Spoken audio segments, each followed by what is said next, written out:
진짜 복. 오늘 설교 제목을요. 그런데 참, 그러고 보니까 저는 이 복에 대한 이 설교 제목에 복이란 말이 자주 들어가는 것 같아요. 오늘만 하더라도요. 아침에도 복이고, 오후에도 복이고 말이죠. 또 기도할 때도 자주 복받게 하옵시고, 이런 내용으로 기도하게 되고요. 그러나, 우리가 복이다라고 할 때에 복을 싫어하는 사람들이 누가 있겠어요? 그렇죠? 복받기 싫어하는 사람들이 누가 있겠어요? 다 복을 받기를 좋아라 하죠. 심지어는 숟가락에도 복자 써놓기도 하고, 또 이제 목숨 숫자 써놓기도 하고 말이죠. 숟가락에도요. 이렇게까지 하면서 젓가락에도 그렇고, 이렇게 복 받기를 좋아라 하고, 또 베개에도, 한쪽에는 복자, 한쪽에는 숫자, 이렇게 베개에도 이렇게 써놓기도 하고요. 또 뭐, 이제 봄이 되면, 그리고 2월 4일이 입춘이라면서요? 입춘대길 해가지고 또 이제 뭐 좋은 일이 많기를 바라는 그런 마음도 가지고 있기도 하고 말이죠. 어느 사람들 복을 싫어하는 사람들은 아무도 없습니다. 그렇지만 과연 우리가 그동안에 생각하고 있었던 복, 과연 그 복이 우리들에게 참다운 복일까라고 하는 것입니다. 강원도에서 형사로 이제 국가 공무원이잖아요. 형사로 생활하던 사람이 있었는데 이 사람이 로또 복권에 당첨이 됐어요. 그것도 1등이 당첨이 되니까 어떻게 소문들을 들었는지 이른바 이제 우리가 쉽게 표현을 해가지고 날파리들 무슨 말인지 아시죠? 와가지고 우리 어느 장애인 단체에서 왔는데 기름값 좀 주시오 이런 사람들 하도 많이 찾아오더라 이거예요. 어떻게 소문이 났는지 말이죠. 그래가지고 이 사람들 귀찮아서 안 되겠다. 돈 주고 싶은 마음은 없고 말이죠. 막 이렇게 수십억이 한꺼번에 생겼음에도 불구하고, 그 사람들한테 그 2만원, 3만원 혹은 10만원, 20만원 그거 주는 게 싫어가지고, 싹 다 정리해가지고 미국으로 이민을 갔어요. 많은 돈 가지고 뭐 미국에 이민 갔으니까 뭐 좀 좋겠어요? 그 돈 가지고 이제 흥청망청 사는 거죠. 살다 보니까 아이들은 마약에 빠져버리고, 그 다음에 부인이라고 있는데 부인은 바람나버리고, 남편은 그나마 있던 돈 바닥이 보이잖아요. 완전히 패가망신해버리고 마는 이런 일들이 있었다라고 하는 이야기를 제가 들었어요. 제가 직접 어디 뭐 신문이나 이렇게 직접 읽어본 것은 아니기 때문에 사실인지 아닌지는 제가 잘 모르겠습니다. 아무튼 저한테 그렇게 전해준 사람이 있었어요. 많은 돈이 있다 해서 그 돈이 나로 하여금 행복하게 만들어주던가 아니더라 하는 것이죠. 그런가 하면은요, 또 명예, 요즘에 제가 그런 말씀 잘 안 드립니다만은 경기도 기독교 총연합회 총회장의 비서, 수행비서 역할을 하다 보니까 요즘 이 텔레비전에서 자주 볼 수 있는 그런 목사님들도 이제 가까이서 이제 보게 되고요. 그분들의 민낯이라고 하죠. 그분들의 이제 뒤에 있는 모습들, 이런 것들도 보게 되고 말입니다. 명예라고 하는 것은 또 다른 명예를 추구하더라 하는 것이죠. 해서 또 더 높은 명예를 추구하고 말이죠. 이렇게 하는 것들을 보면서 이것이야말로 마약이로구나. 높이 쌓아놓은 단 위에 올라가서 마이크 붙잡고서 그 뭐 5분, 10분 이렇게 말 한마디 하고 내려오기 위해서 그 많은 돈을 집어넣고 하는 이런 것을 보면서 마약이 따로 없구나. 이런 생각을 해보게 됩니다. 그분들인들 처음에 시작할 때인들 그런 마음으로 시작을 했겠어요. 그저 이 단체를 통해서 지역 복음화를 위해서 이 단체를 통해서 하나님의 영광을 드러내고 이런 목적으로 이제 시작을 했겠죠. 그렇지만 이것이 쳐다보다 보니까 목이 고동백성이 돼가지고 이렇게 하는 모습들도 덜어보기도 하고요. 그렇게 하다 보니까 일반 식당 같은 데 가가지고서는 뭐 완전히 안하무인의 어떤 그런 행동들, 우리 요즘 흔히 하는 말로 갑질 이런 걸 하고 말이죠. 종업원한테 자꾸 이러면 재미없어, 우리 여기 안 올 거야, 이렇게 협박하고 그러죠. 속으로 뜨끔해가지고 명예는 더 높은 명예를 추구하는 이런 것들을 보게 되었었어요. 그런가 하면 또 뭐 어떤 사람들은 또 무거운 병에 이제 들었다가 우리 집사님도 교회 환자들을 위해서 기도하셨고 또 우리도 새벽마다 또 기도하고 있습니다만은 예.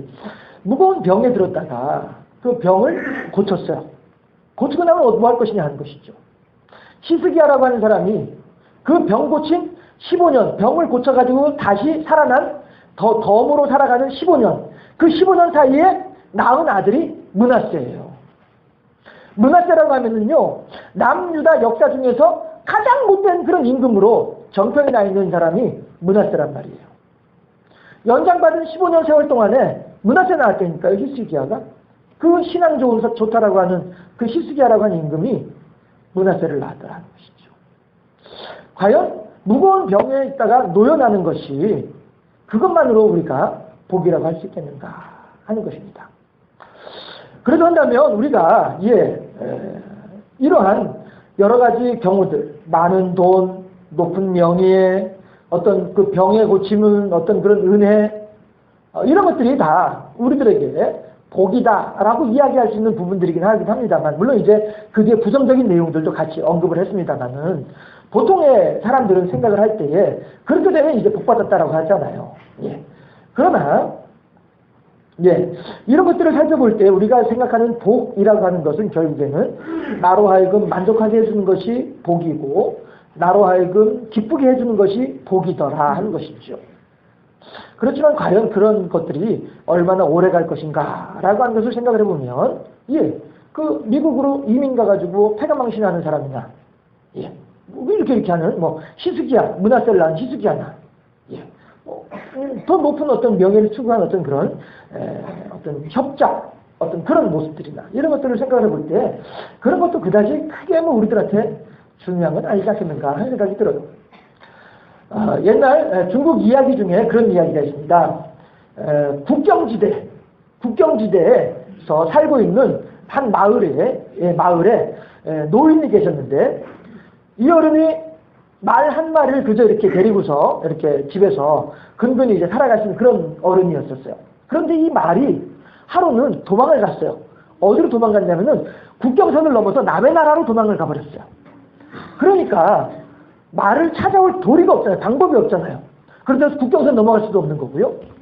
동네 사람들이 와가지고 아이고 어르신 어떻게 하면 좋아요? 그 한 마리 있던 그 말이라는 놈이 그래 그 놈이 그렇게 훌쩍 그렇게 도망을 가버렸으니 어떻게 하면 좋아요? 걱정을 했어요. 그랬더니 노인이 뭐라고 하시냐면은 글쎄요 알 수 없지요 허허 이러더란 말이에요. 그런데 얼마 지나지 않아가지고 이 말이 돌아왔어요. 돌아왔는데 그냥 돌아오는 것이 아니라 앞말을 데리고 들어와 버렸어. 그러니까 한 마리가 도망 나갔다가 한 마리 또 데리고 들어온 거예요. 그러니까 한 마리만 돌아온 것도 반가운데 한 마리가 또 들어왔으니까 암수 한 쌍이 돼서 들어왔으니까 얼마나 좋아요. 그 동네 사람들이 와가지고 아이고 어르신 축하드려요. 너무너무 좋으시겠네. 그랬더니 어르신이 또 뭐라고 하냐면은 허허 글쎄요 이러고 또 말아버려요. 사람들이 참 저 양반 희한한 양반이네. 기분 좋으면 좋다고 하면 될 일이지 뭐 저렇게 말이야 하고서 이제 끌끌하고 돌아갔어요. 갔는데 그 집에 아들이 하나 있었는데요. 이 아들이 그 새로 들어온 이 말을 길들인답시고 타고 있다가 떨어져가지고 다리가 뚝 부러져 부어버렸어요. 하나밖에 없는 아들인데. 그랬더니마저도 또 동네 사람들이 와가지고 아이고 어르신 어떻게 해요? 그 놈의 그 말이 그 좋은 말인 줄 알았더니 그렇게 험한 말이라서 그래. 그 하나밖에 없는 아드님이 다리가 저렇게 다쳤으니 어떻게 하면 좋아요? 어르신이 어떻게 했겠어요? 또 글쎄요 허허 이러고 하는 거예요. 얼마 지나지 않아서 국경지대니까 전쟁이 났어요. 전쟁이 나니까 나라에서 온 동네 젊은이들을 싹 다 끄집어내는 거예요. 전쟁터에. 그런데 이 어르신의 아들은 안 나가는 거예요. 그러니까 사람들이 와가지고서 아이고 좋겠네요. 저 옆집에 누구도 죽고 옆집에 저 집 아들도 죽고 다 죽었는데 어르신 아들은 살아있으니 얼마나 좋겠어요. 야, 좋겠습니다. 허허. 여전히 어르신은 허허 글쎄요. 이게 세옹지마라고 하는 옛날 중국의 이야기라고 합니다. 사람들은 이런 일이 생겼을 때에 기분 나쁘겠습니다. 또 저런 일이 생겼을 때 좋으시겠습니다. 이런 일이 생겼을 때 기분 나쁘겠네요. 저런 일이 생겼을 때 좋겠네요. 하지만 이 어른은 어느 상황이라 할지라도 글쎄요 허허 이러고 말이다. 이게 뭐예요? 이게 인생에 대해서 발관한 사람의 모습이 아닐까 생각이 되더란 말씀이죠. 왜 이 말씀 드리냐면은 우리가 신앙생활하는 것도 그렇다라고 하는 것입니다. 신앙생활하는 것도요, 처음에 초신자일 때에는 그야말로 이렇게 획딱 이렇게 하는 그런 부분들이 있지만, 신앙이 깊어지면 깊어질수록 어떠한 환난이 오더라도 태산과 같은 믿음으로 동요되지 않고, 또 어떠한 기분 좋은 일이 있다 할지라도 태산 같은 믿음으로 이렇게 들레지 않고 늘 이렇게 한결같은 마음으로 하나님과의 어떤 그런 평정의 마음을 유지하는, 이것이 우리들에게 얼마나 참 아름다운 신앙의 자세인가 하는 것입니다. 그러는 가운데 하나님과의 관계는 더욱더 깊어지는 것이죠. 네. 세상의 환경에 의해서 마음이 이렇게 저렇게 흔들리지 아니하고, 어떠한 환경이라 할지라도 마치 사도 바울이 내가 빈에도 처할 줄 알고 부에도 처할 줄 알고, 이 모든 마음의 이 고백의 중심이 뭐예요? 나는 어떠한 주변의 환경과 여건에 의해서 내 마음이 흔들리지 아니한다. 그리고 일체의 비결을 배웠는데 그 비결이 뭐예요? 어떠한 환경과 여건 속에서도 하나님께 감사하며 그 환경을 통하여서 하나님의 사랑을 발견하고 그 환경을 통하여서 하나님께 영광 돌려드릴 수 있는 이러한 진중한 믿음을 내가 간직하게 되었다. 바울이 그렇게 고백을 하는 거 아닌가 하는 것이죠. 결국 세옹지마 그 변방에 살고 있는 어른의 마음이나 사도 바울이 하는 말이나 같은 의미에서 우리가 볼 수 있지 않겠는가 하는 것입니다. 그렇다면 오늘을 살아간 우리들이 오늘 본문을 통해서 과연 진짜 참다운 복이 무엇인가? 과연 어떠한 것이 우리들을 행복하게 해주고 어떠한 것이 우리들로 하여금 어떠한 환경과 여건 가운데서도 평강을 누릴 수 있도록 해주고 있는가? 이걸 한번 오늘 본문을 통해서 살펴보자 하는 것이죠. 이것이 진짜 복이란 말씀이에요. 어떤 환경에 의해서 내가 기분 좋아지고 환경에 의해서 기분 나빠지는 이거는 허상이란 말씀이죠. 마치 아침에 일어났다가 해가 뜨면 사라지고 마는 안개와도 같은 허상이란 말씀이죠. 그러나 내 안에 있는 하나님과의 관계, 내 안에서 더욱더 깊어지는 하나님을 향한 신뢰, 이것은 우리가 이 세상에서의 생명을 다 마치고 하나님께로 가는 그 순간까지도 내가 간직하고 가는 것이 이 믿음 아니겠냐 하는 것이에요. 한 번씩 말씀드리죠. 저희 처 할머니 그 실반지 하나, 그거조차도 돌아가시면서 그거 하나조차도 떼어가지고 따님에게 물려주고 가시는 이런 어른이란 말씀이에요. 내 몸에 지니고 있는 건 어느 것 하나 내가 가져갈 수 있는 아무것도 없다. 그러나 내 마음에 지니고 있는 이것은 또한 어느 누구도 빼앗아갈 수 없다고 하는, 이것을 생각을 하면서 우리가 하나님께서 우리들에게 허락하고자 하는, 하나님께서 우리들에게 주고자 하시는 진정한 복이 무엇일까 하는 것을 우리가 한번 생각해보자 하는 것입니다. 유대인들에게 있어서 오늘 본문에 나오는 말씀처럼요, 유대인들에게 있어서 할례라고 하는 것은요 대단히 중요한 의미를 가지고 있었어요. 다윗도 블레셋 장군 골리앗 앞에서 다윗이 화가 났던 이유가 뭡니까? 어찌하여서 저 할례 없는 자가 감히 하나님의 백성들을 모독하는가? 이것 때문에 다윗이 골리앗을 향해서 화가 났던 것이었거든요. 그만큼 우리가 유대인이다, 우리가 할례를 받았다 라고 하는 이 사실은 그만큼 유대인들에게는 중요한 의미를 가지고 있었어요. 마치 무엇과도 같으냐면요, 한 번씩 제가 말씀드립니다만은 이단 사설에 빠진 사람들이 뭘 주장을 해요? 14만 4천 명. 나는 14만 4천 명 안에 들어있는데 너는 여기 못 들어있지? 아이고 이런, 우리 어렸을 때 하는 말로 용용 죽겠지, 이 마음이란 말이야. 나는 구원받았고 너는 구원받지 못했어. 그러니까 너는 기분 나쁘지? 난 너무너무 기분 좋아. 이야, 이게 14만 4천 명이라고 하는 그 숫자에 담겨져 있는 속뜻이란 말이에요. 그러니까 사람들은 어떻게 하지? 오늘 하루 내가 아침에 일어나서 기도 안 했어. 이거 기도 안 한 것 때문에 내가 혹시 14만 4천 명에서 떨어지면 어떻게 하지? 그럼 안 돼 하고서는 아침에 기도 안 한 것 대신에 저녁에는 3시간 4시간 더 기도해버리고 말하면, 그래야만이 내 직성이 풀리고 그래야만이 내가 14만 4천 명에 들어있을 것 같다라고 하는 느낌을 가지면서 안도하면서 그렇게 잠을 잘 수 있는 이러한 신앙관이 14만 4천 명이란 말이에요. 다른 사람들은 갖지 못했고 나만 가지고 있구나라고 하는 우월감, 이것이 수채 할례라고 한다면 내 몸에 표시를 한 것이기 때문에 유대인들은 그나마 속이 편할는지 몰라요. 그렇지만 요즘에 여호와의 증인들을 비롯한 14만 4천 명을 주장하는 사람들은 과연 내가 그 14만 4천 명이 들어가지 못하면 어떻게 하지? 내가 지금 등수로 따지면은 적어도 한 500등 정도 안 될까? 뭐 이 정도 되면 이제 사람들은 안심할 것이고, 한 10만 등 정도 되면은 그래도 뭐 괜찮겠다 싶을 정도 되고, 아무리 생각해도 내가 내 등수를 따지자면은 아무래도 나는 한 13만 9,999등 정도 될 것 같아. 뭐 이러면 이제 막 골치 아파지는 거잖아요. 막 본인 스스로가 어떻게든 14만 4천 명 안에 들어야 되는데, 그래야 주님 다시 오실 때 내가 구원받을 수 있는데 말이죠. 이게 이단 사설에 빠져있는 사람들의 신앙의 맹점이란 말씀이에요. 그리고서는 그들은 이제 교인들을 협박을 하는 거죠. 집사님, 그래가지고 구원받을 수 있겠어요? 한마디 하면은 어떻게 하면 좋을까요? 내가 기도해봤는데 집사님 자동차 있잖아. 그거 하나님께 바치라던데. 그래야 14만 4천 명 안에 들어갈 수 있을 것 같으니까. 이게 그러한 이단 사설에 빠진 사람들의 신앙의 맹점이더라는 것입니다. 그러나 이 사도 바울은 아브라함을 예로 들면서 바로 이 유대인들이 가지고 있는 할례에 의한 우월감, 나는 할례를 받았으니까 나는 하나님의 백성이고 너는 할례를 받지 못했으니까 하나님의 백성이 아니고, 이런 우월감에 대해서 바울이 오늘 본문을 통해서 적나라하게 드러내서 말을 하는데, 무엇이라고 얘기를 하냐면은, 생각을 해보아라. 아브라함이 하나님으로부터 의롭다라고 인정받은 것이 어느 때냐? 할례 받은 뒤에 의롭다고 인정받았냐? 아니면 할례 받기 이전에 이미 의롭다고 인정받았느냐? 바울이 그걸 이야기하고 있는 거예요. 자, 보세요.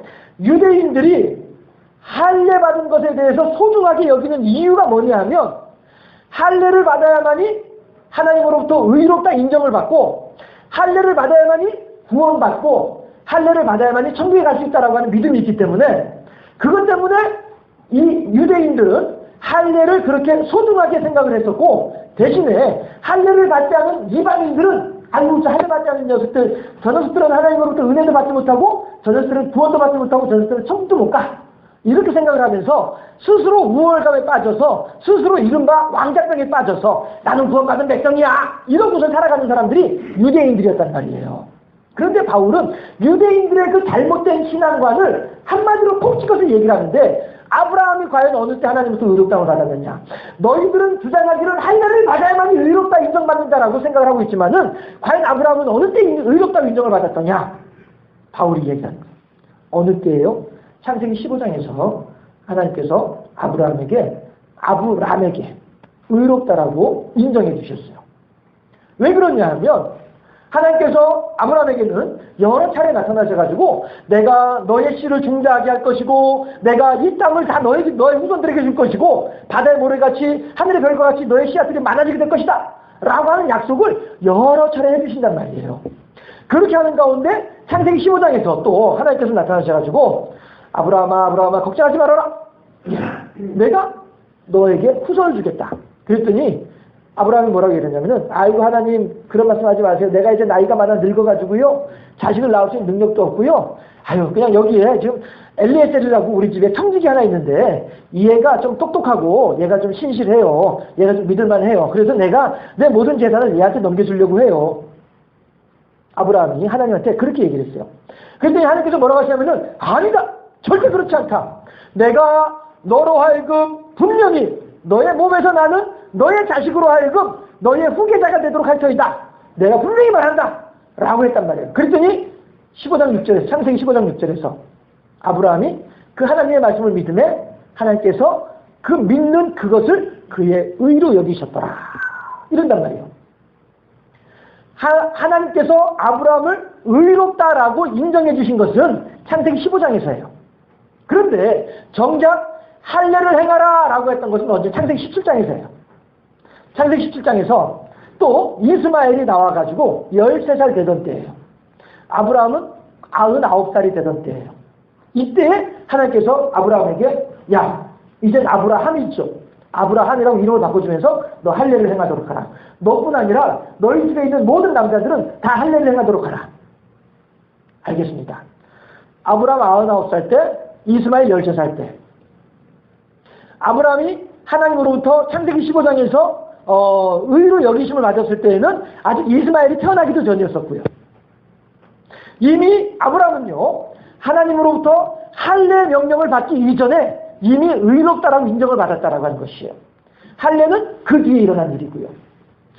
지금 바울이 이 내용을 콕 집어서 이야기를 하면서 우리가 하나님으로부터 의롭다 인정받는 것은 우리가 하나님으로부터 하나님의 백성이라고 하는 진짜 복, 어느 누구도 빼앗아갈 수 없는 복, 어느 누구도 회방할 수 없는 하나님과 나만이 알 수 있는, 준 자와 받은 자만이 가질 수 있는 이 아름다운 관계, 이 믿음의 복, 이 복은 어느 때 받았느냐? 할례를 했을 때 받았느냐? 할례하기 전에 받았느냐? 지금 바울이 유대인들을 향해서 로마서에서 그렇게 이야기하고 있습니다. 여러분, 우리들은 그럼 어떠합니까? 오늘 바울은 이어서 이야기하기를 뭐라고 하냐면은 하나님께서 아브라함이 할례 받기 이전에 이미 아브라함을 의롭다라고 인정해 주신 이유가 무엇이냐? 그것은 오늘날 할례를 받은 유대인들이든 할례를 받지 않은 이방인들이든 모두를 다 하나님을 믿는 믿음을 가지고 있으면 의롭다 인정해 주기 위함이다라고 하는 거예요. 그러니까 아브라함은 이 사람들의 조상도 되고 저 사람들의 조상도 되는 거예요. 할례 받지 않은 사람들의 조상도 되고 할례 받은 사람들의 조상도 되는 것이에요.